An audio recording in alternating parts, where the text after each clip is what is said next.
As I've said before, it's dangerous in this aisle about this time. Thank you so much for being here. I'm going to ask you tonight, how many folks are rooting for the Chiefs?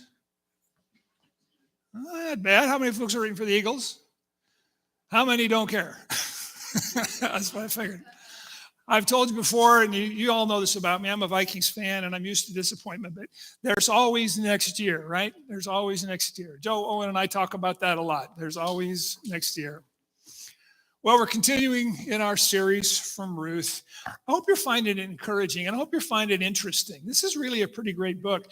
And I think one of the things that I appreciate so much about this book is it speaks to people of everyday lives. Us Walmart shopping, grocery store visiting, gas picking up folks, just regular folks. It speaks to us where we are. Sometimes we wonder if that's the case. I mean, we read about the great heroes of the faith. We all know about Abraham, Moses, David, Paul, the disciples, even though sometimes they had a little bit of rocky road, and Jesus himself. And sometimes we can walk away with the impression that God is really interested in those big guys that are doing big things, and maybe not as much about us. Not that he doesn't care, but it seems like that's where his focus is. But when we look at the story about Ruth and her mother-in-law Naomi, they are regular folks like us. I'm sure there was no Walmart in ancient Israel, but you get the idea. He chose to put this story in the Bible to remind us that he cares about us regular folks, us everyday folks, not just the big guys. And I think we need to hear that about David, just like he cared about Moses and Abraham. As we come to chapter 3, we're going to talk about the idea of trust, trusting God. Trusting God is about what we believe, but you heard me say this so many times. If it does not result in some sort of action, some sort of response, do we really believe? I think we Christian community talk about believing. I believe in Jesus. Well, look at the book of James sometimes, chapter 2, verse 19. You know what it says? The devils also believes, and they shudder. It isn't an issue of just believing. They know what's right. They know what's true. They just don't respond to it. That's the difference. That's the difference between believing and trusting.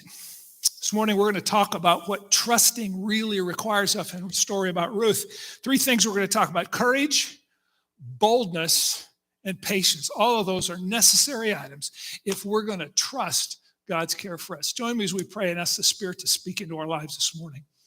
Father, this is your word. You say it has the power to change hearts and minds, to give us perspective where we don't have it, to do things that we can't do, to help us understand you in ways we are unable to do on our own. So, Father, I ask your Spirit to speak boldly today in our hearts, that we would see how this applies to us in our lives. We wouldn't see just words or hear just words or ideas or thoughts, Father, but you would point to the details of our hearts and minds and show us what we need to see about ourselves so that we might draw closer to you. Father, thank you for what you're going to do, what you have done in the past, and where will you go in the future because of our faith in Jesus Christ, in whose name we pray. Amen. Now, it's been a little while since we've gone over the story, and we're kind of doing it in short chunks. So what I want to kind of do is recap this story, especially if you haven't been with us for this whole series. The book of Ruth begins with a story about a man named Elimelech, his wife Naomi, and their 2 sons. They leave Bethlehem. There's a famine in the land, to the town or the place of Moab, the land of Moab. If you're not sure where that is, it's just east of the Dead Sea, right outside that area. Then the story tells us that the famine took place during the time of the Judges. That's from the book of Judges. And what was happening here is Israel was in this cycle of rebellion. They'd be walking with God. They'd go after the other gods, do things negatively or against God's direction. They'd suffer. They'd cry out to God, and God would rescue them. But it was a downward spiral. Each time they came back to God, they were just a little bit further away from him in his direction for their lives. And then there's the issue of the departure to Moab. If you remember, we talked a little bit about Moab. The reason Moab's a big deal is because on the way to the promised land, the kingdoms of Moab and Ammon both wouldn't let Israel pass through their land. In fact, the king of Moab hired the prophet Balaam to curse them. And God's response was, Israel, for at least the next 10 generations, you stay away from them. They are cursed in my eyes. Don't mess with them. Don't go to them. Don't be a part of them. And yet we see of Ruth, that's exactly where Naomi and Elimelech took their family. And it's really a kind of a picture of their rebellion or rejection of God. Things were getting tough, and the family said, we're just going to go elsewhere because God is obviously not taking care of us. We need to understand that detail because that helps us understand the flow of the story. Well, Elimelech and his family moved in there, and what we find out is not too long after they got there, Elimelech died. Well, his sons married 2 Moabite women, and 10 years later, they died. What's the message we get out of that? When we reject God, things don't go so well for us. Pretty good picture. Well, at some point in this process, we have 3 widows now suffering the issues of widowhood in that time. And Naomi hears that there's now, I guess things are turning around in Israel. The famine is gone. They're beginning to grow crops again. She said, I guess I need to go back. And she said, tells her daughters, it's probably better you stick around here. You're from Moab. Your families are here. You stay with them, and then I'll go back to Israel by myself because it's no fun for you to come to Israel as a Moabite widow. Well, one of the ladies decides to stay. You remember what her name was? Orpah. Here's a little tidbit. Do you know anybody else that has a name like that? Oprah Winfrey. Do you know that the reason her name is Oprah is because her family mispronounced the name Orpah? Go look it up on the internet. It's real. Everything on the internet's real, right? But I've heard about that. I thought that was kind of interesting. Well, Orpah decides to go home, and Ruth decides to stay with Naomi. Well, it's kind of an interesting situation. They return home, and despite the stigma of being widows, because we know in those days a widow had no real standing in the society without a son or a husband to take care of him. Now there's 2 of them, and one of them's a Moabite. But despite that stigma, Ruth distinguishes herself in Bethlehem as a righteous and a faithful woman in her care for Naomi. Now they're back in Bethlehem. Ruth went out to glean in the barley fields, and it just so happened she ended up gleaning in the field of a man named Boaz, who just so happened to be a relative of Elimelech. And of course, we know that was intended to be a reminder that God was watching out for them. And that was the case. Well, Boaz knows of Ruth's faithfulness. He's heard about her. Said, hey, you stay here and glean in my field, and I will take care of you. And he sent her home, at least that first period of time, with almost more barley than she could take care of or handle to get home. And despite their circumstances, God was taking care of Ruth and Naomi through Boaz. That's part of this picture we're developing here. Now, there's some other important details here I want us to see. Boaz was shown to be a righteous man.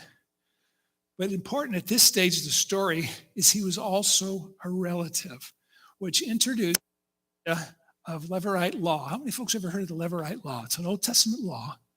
And probably a little obscure. We certainly don't observe it today. In summary, though, the law stated that if a man died without a male heir, his brother, presumably the eldest brother, or a closest similar relative, was to marry the widow and raise up a son in his name so that name and that property could continue in the family. Well, Naomi was well aware of this. She knew about this relationship with Boaz. And after finding Boaz, Naomi goes, you found Boaz? Well, let me tell you some stuff here about this. She discussed with Naomi, and this is not stated directly, but certainly implied, about the Levirate law and the implications. And they were waiting to see what Boaz might do. So far, at this point, Boaz has never taken the initiative to follow through on that. Some scholars believe maybe it's because he knew that Ruth was a widow, maybe she was still in mourning. Or perhaps Boaz, and the text gives you this impression, she's a little bit older. He's a little bit older than her, and says she wouldn't be interested in an old guy like me. I think that's probably just as likely as well. But whatever the reason, that's where we are in chapter 3. So I ask you to go ahead and turn to chapter 3 of the book of Ruth. We'll kind of pick up the story there. Ruth chapter 3, verse 1. Then Naomi, her mother-in-law, said to her, my daughter, shall I not seek security for you, that it may be well with you?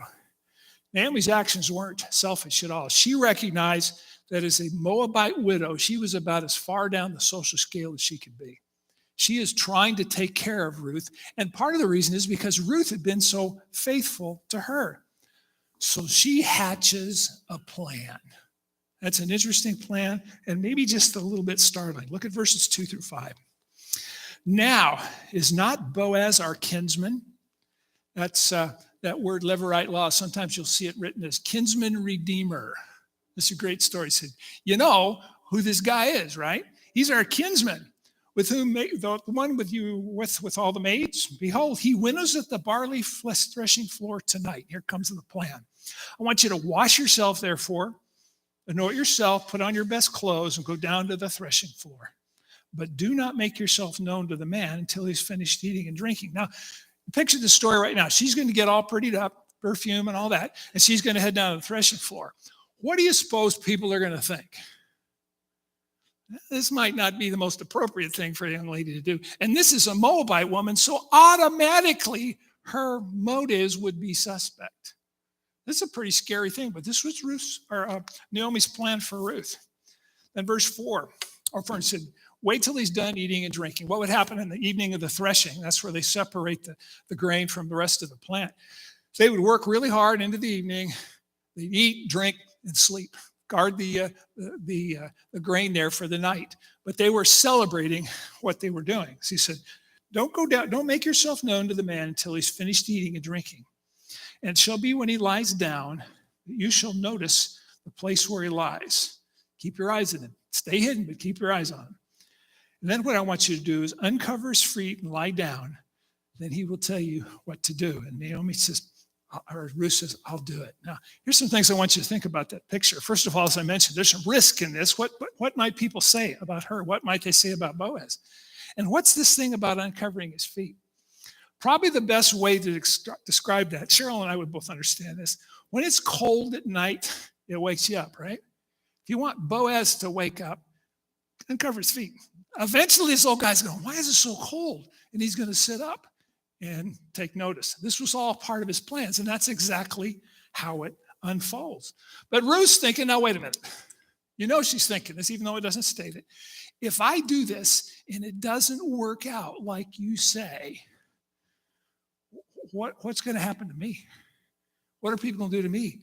What if Boaz says, you trashy woman, get out of here? I mean, that's certainly on her mind. That leads us to what I really want us to think about as we look at this first part.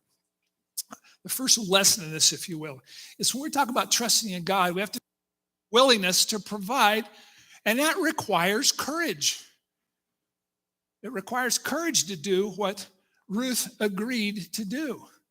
Again, what I mean, if we consider the ways to deal with our problems, sometimes they can seem risky, and most of us are risk averse. If we're talking about a major change, one that might lead to criticism or embarrassment, it takes an extra message of an extra amount of courage to give us the ability to do that. You know, even though Ruth agreed to Naomi's plan, you know, she had reservations. And again, let's not forget, we're reminded repeatedly she's a Moabite woman. This was not a trivial thing for her to do. For her to follow through with Naomi's plan took a tremendous amount of courage. For example, for us, let's think about ourselves. One of the most difficult things for most people to do is to tithe, isn't it? To give to the church. Why is that? Because we're not sure if we'll have enough to make all our ends meet, right? We're just not 100% sure. You can give a little bit, but to tithe, that seems like a pretty big step. How will they make ends meet? How will this all work out? Are we ready to do that? God has encouraged us to do it. If we're going to make plans to do that, it takes a little courage, doesn't it? We're going to have to take some steps, and we don't know what might happen. We realize we need to make changes in our activities, or our behavior, our relationships as a result of our Christian faith. Anybody ever done that? Had to turn some things around and break off some relationships? It's difficult. We don't know how things are going to go. Will people make fun of us? Will we lose our friends? Will we be mocked? Will God leave us wanting? How can we know for sure if we do these things that God will take care of us? The difficulty is we don't always know. Stepping out in faith begins with courage to trust that what God is asking us to do is something that he will bless, that he will take care of us. Maybe you're thinking about one of those right now. Maybe you're having an issue you're wrestling with. You're not so sure if God will take care of you. See, courage isn't about not being afraid. You know, I've heard it said that being afraid is probably a very wise thing. But courage is about committing to trust even though we don't know how things are going to turn out. We can't point it out. I don't know about you, but I like to know how things are going to unfold before I get started. It takes a little courage to commit ourselves to a plan of action where we don't know how things will turn out, if things will work well for us. And that's what I think we're seeing here in this story. The honest truth is we don't know specifically how God will respond when we put our trust in him. But we do have some things that we do know. First of all, we're not the only ones to face this problem. And God in his grace has given us his word and story after story in his provision. That's why I've used this verse repeatedly. Romans 15:4. Whatever was written in earlier times was written for our instruction, so that the perseverance, sticking with it, and encouragement of the scriptures, we might have hope. We have a reason to hope that God will be faithful when we take that step. And you know, that's the same thing it was with Ruth. This new God, this new people that she was dealing with, she had watched God take care of her through Boaz, met their needs. All the stuff was taken care of. And her thoughts are, well, maybe I can trust him to do this one as well, to take care of me through this. Church, God has given us this book not just to read, not just to recite, but to remind us of his faithfulness, that he will take care of us, to encourage us. He's given us this church so there are other people that have walked the miles that we've walked. One of the things I love about an intergenerational church, some of us older folks can have some experiences we can pass to younger folks. And then those younger folks get older and they pass that on to the next generation of younger folks. God is always faithful to those who are willing to trust him, to take the step of courage to trust that he will care for them. So how do we know that he'll be faithful? Well, I thought of a story immediately when I was thinking about this one. We have 4 kids, and when they were really, really young, one of the things they loved to do was go to a pool. When we traveled a lot in the military. One of the things we get up and go on about 8 in the morning, about noon, said we need to stop with a place with a pool. That was just important to them. We'd get them in the pool area. They'd either have a life or those little floaties you put on their arms. And they wanted so desperately to get in the water. They said, jump in. I don't know if you've seen this before. They're walking around going, and this kind of thing back and forth. They circled the whole pool, trying to decide whether they get in. What was the deal here? They weren't sure that if they jumped in, they'd be okay, right? They were scared. They wanted to believe it. They knew that Dad could take care of him. But I've never done that before, never jumped in a pool. But when they did, well, here's the downside of that. After a while, if I was in the pool, nowhere near them, they would jump. If I wasn't ready for them, they'd jump on top of me. They learned to trust. But you see the idea here. If you want to find out whether Dad can get you or save you, you jump in the pool to find out, right? It's the same thing in our relationship with God. If we want to find out if God's going to be faithful, we can't walk around going, he might be, oh, he might not be, he might be. But I think sometimes that's how we are as Christians. We're not sure, so we hold back. Well, trust becomes real when what you believe in your heart and mind is expressed by your actions. And that's the second thing I want us to see here when we think about Ruth's story. Trusting in God's ability to provide requires boldness. The willingness to do it. Get out there and jump in and see if you will. Try for a moment to imagine yourselves in Ruth's shoes, as we continue reading. Look at verse 6. So she went down to the threshing floor and did according to all her mother-in-law had commanded her. What do you suppose is on her mind right now? Okay, I went through this. I did it, so I'm standing here. I may not look like what I ought to look like. People are going to think, maybe they'll think differently of me. Well, what she did is she jumped in, despite the fears. Look at this. Look at verses 7 through 9. Or 6 through 9. When she went down to the threshing floor and did according to all her mother-in-law had commanded her, when Boaz had eaten and drunk, his heart was merry. Maybe he had a little too much. Anyway, he went lie down at the end of the heap of grain. She came secretly and covered her feet and lay down. Oh, now what is she thinking? Boy, if I get caught, I'm toast. Keeps going. It happened in the middle of the night. The man was startled and bent forward, and behold, a woman was lying at her feet. And he said, who are you? I want to stop right there and say, who are you? She'd followed that plan to the letter, but I imagine that if you could have seen her, you would have seen her jacket going like this, because that was her heart, just bouncing out of there. I'm sure she was wondering, what is Boaz going to say when he sees me? And she was going to say, well, I'm going to listen to the tone of his voice and get some kind of clue about what he's going. And he's going, Lord, don't let this turn out badly. But she pressed on. The man said, who are you? And she answered, I am Ruth, your maid. So spread your covering over your maid, for you are a close relative. I don't know if you've noticed this, but she just proposed marriage to Boaz. Ladies, have you ever done that? That's kind of a scary thing. I remember when I asked Cheryl to marry me, I knew in the back of my mind she might go, maybe not. That's that kind of situation. But under this situation, she came maybe like some might think she was a woman of ill repute to ask him to marry. She was nervous. She followed through. But it turned out okay. Look at verse 11. It says, or verse 10, then he said, may you be blessed of the Lord, my daughter. You've shown your last kindness to be better than the first by not going after young men, whether rich or poor. He said, you were willing to do all the things that the Levirate law required to take care of Elimelech's family. You are just continuing to show how gracious and kind you are. And that just really touched her soul. It touched his soul. And verse 11 says, now, my daughter, do not fear. I will do whatever you ask. For all my people in the city know that you're a woman of excellence. Her heart was certainly leaping. It worked. I am not going to suffer here. And here's the lesson for us. It takes courage sometimes to find out what God will provide for us.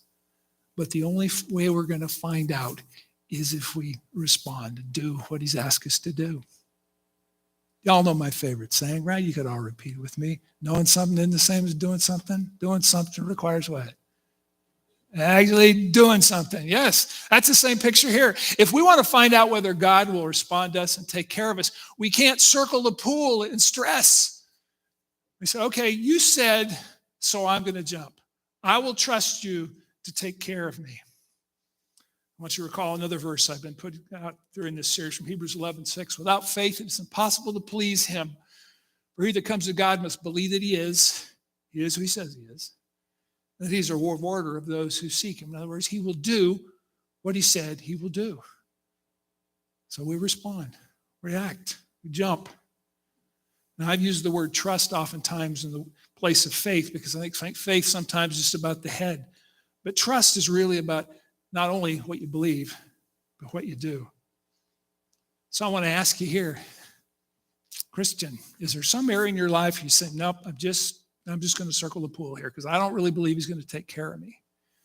If you want to see him do for you what you're asking him to do, then trust him and follow what he's telling you to do.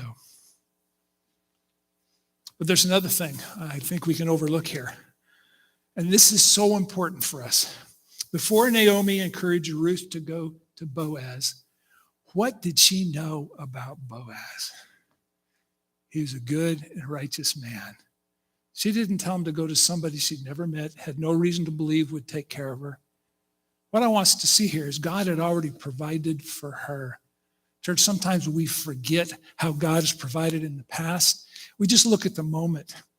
But God has worked in the past to remind us that he is faithful. He gives us those stories in the Bible that remind us that he is faithful. He's got other Christians around us that have experienced similar situations to remind us that he is faithful. And I'll be bold in saying this. God has never asked us to do anything that he didn't already give us a reason to believe that he would do it. I'm going to give you a great example. You know, the great story of Moses leading the people out of Egypt. You remember what happened before that? The 10 plagues. Do you know why those 10 plagues occurred? Do you know why the parting of the Red Sea occurred after that? Because God knew where he was going to take them and the challenge they would face. And he wanted to prove to them that he could do it, that there was no power on earth that could stop him from doing the things he wanted to do for Israel. He destroyed all those Egyptian gods, and at the time of the parting of the sea, he destroyed the Egyptian army.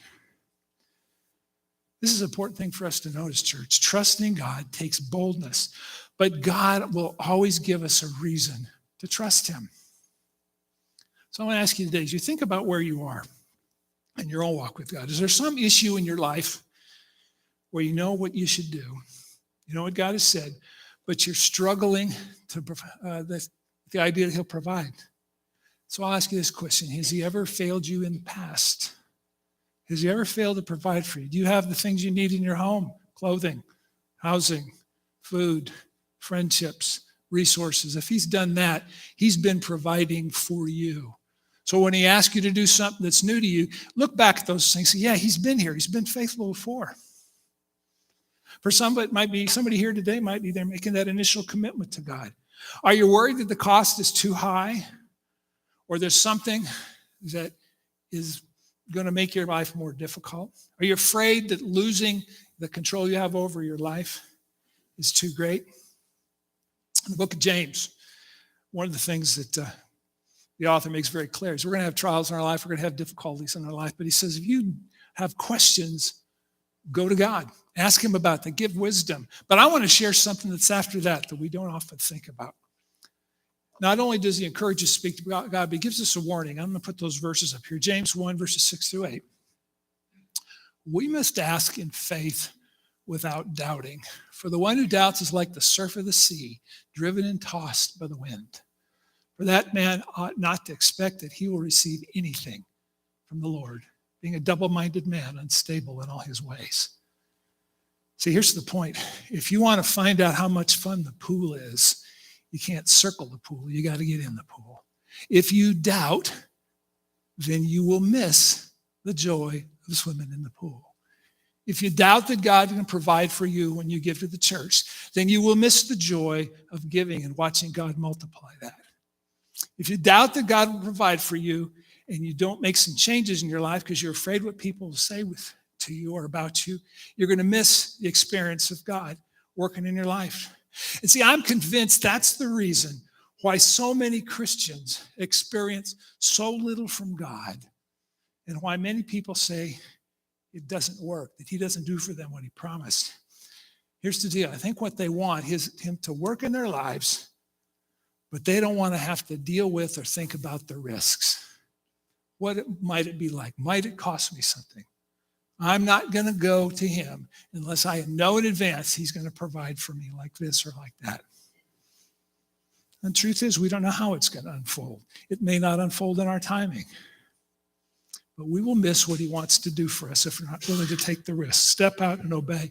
And when Ruth stepped out and followed through, and remember, this wasn't just something of her own making. This Levirate law was something that was right and understood by Israel. What she did was not wrong. It was a little bit unorthodox because men usually initiated it.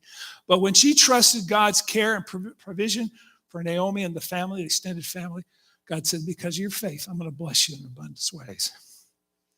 Now, if the story had finished right there, stopped right there, Ruth would have been thrilled. The plan worked. She trusted God. He blessed her. But that's not exactly how it turned out. Look with me, verses 11 through 12. Imagine you're sitting there in Ruth's place. Boaz has been speaking. He says, now my daughter, do not fear. I will do for you what you ask. For all my people in the city know you're a woman of excellence. Yes, it's going to work out. But it is true that I'm a close relative. However, there's a relative closer than me. You see it right there? Well, okay. Dang. That didn't quite turn out the way I thought it would. I think your confidence may have taken a little hit. And this is what we need to understand. This is what I think we can draw from this text. Trusting in God's timing requires patience. I don't know about you, but I'm not a real big fan of patience. I don't necessarily want to wait. When I ask for something, I want it to show up. Amazon is good about that. My son lives in Fort Worth, and there are times he'll order in the morning, and it'll be that afternoon. We get kind of used to that, having those things just drop by our house. Patience is difficult for us to muster up, especially in this culture. Boaz is saying, going to have to hang on a second. Just wait a second, because we got to work some things out. Go on to verses 12 and 13. Or pardon me, go on from there. Now, it's true that I'm a closer relative. However, there's a relative closer than I.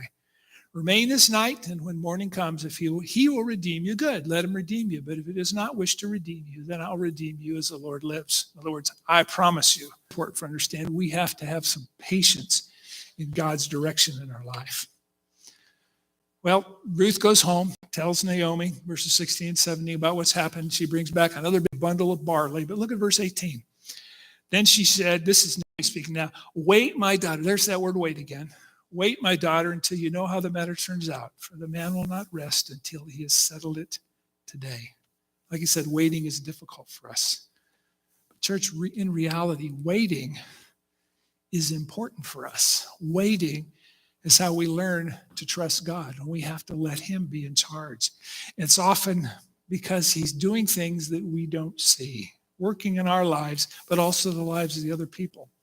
He was working in the life of Naomi. Remember, if you've been here for a while, we know that Naomi came back from Moab pretty upset with God. She lost her husband, 2 sons. Things didn't look good. She was kind of upset with him.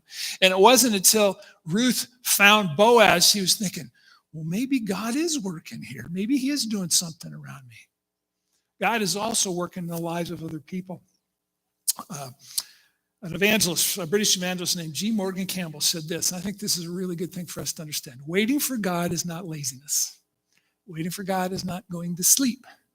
Waiting for God is not the abandonment of effort.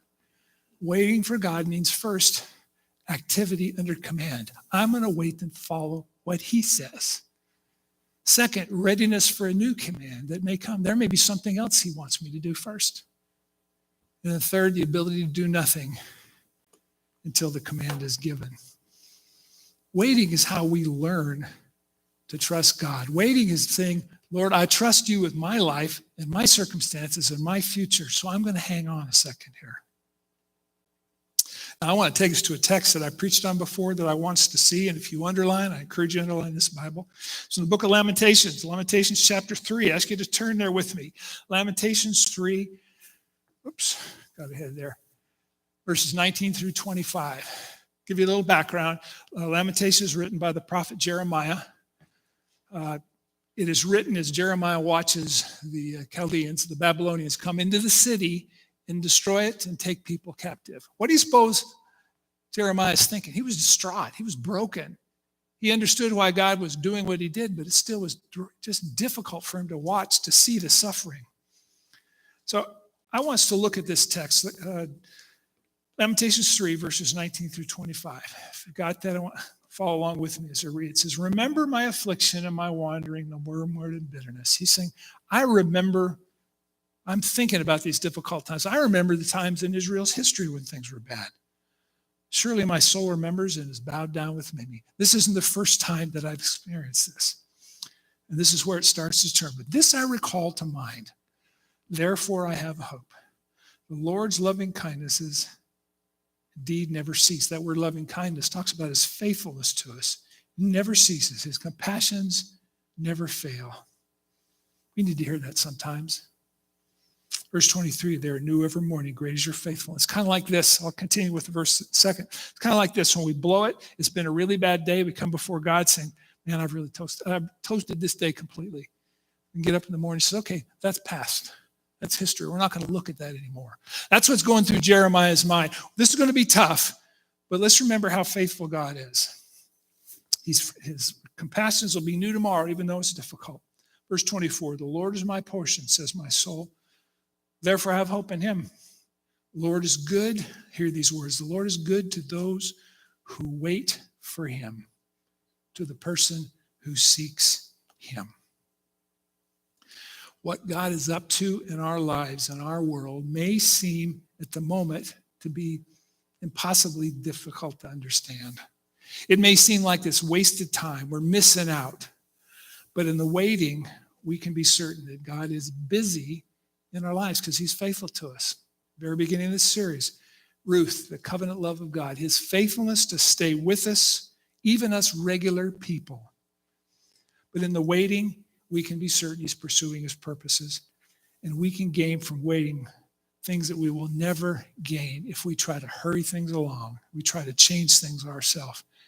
And church, that's what we're going to see in chapter 4.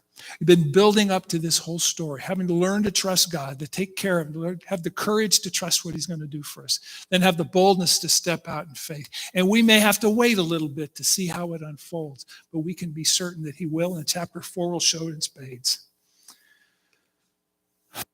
Time we've been working through this book, I'm amazed at how much it teaches us about God's for love and about pursuing a relationship with him.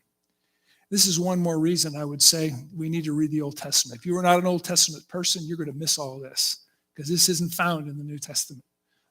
The Old Testament is how we learn about the nature of God. Through the story of Ruth, we see that a relationship is based on trust. It begins with accepting that God is real and trusting that he is busy pursuing something in your life. You believe that he is not only working around you, but he's trying to do something in you, and he's going to use the people and the circumstances of your life to get it done. It may not always be easy, you may not see it happening. It may have to take a while for it to happen, but he is busy. You know, some people suggest that since I don't see God, he doesn't seem to be working, he doesn't exist. Let me tell you this, that's not at all what it says. It says you're not willing to trust him, so you don't know what he's doing. You don't understand what he's doing. I think too many times for us Christians, that's how we are. I don't see it, so he's not real. I don't see it, so he's not doing anything. Let me tell you to trust this idea. He is busy in you. And the story of Ruth shows us that he is. Trust is the starting point.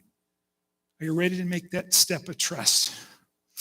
Your notes, now that I know, what will I do? Is there some place that you need to take a step, not just of courage, that's not necessarily just boldness, but of patience while you watch him work? He is faithful, and he will do what he said he'd do. So what is our application for today? Church, jump in the pool. Go ahead and jump. God's got you. And if you need a hand, there's a lot of them here. I'm available. Let's trust him with our lives. Let's pray. Father, thank you for this story. Thank you for the power of this story and the reminder of your grace. Each one of us has something that we're struggling with in some way in our lives. You see it better than we do at times. So I would ask today that these words, your words, moved by your Spirit, would speak into our hearts and minds, that we would learn to trust you, to have the courage to set a new direction, have the boldness to step out in confidence in you. And if you ask us to wait, Father, help us stand strong, stand firm. And through this process, Father, I pray you'd show yourself in ways that we could never imagine so that we can trust you and others can learn to trust you as well. And we pray it in Jesus' name. Amen.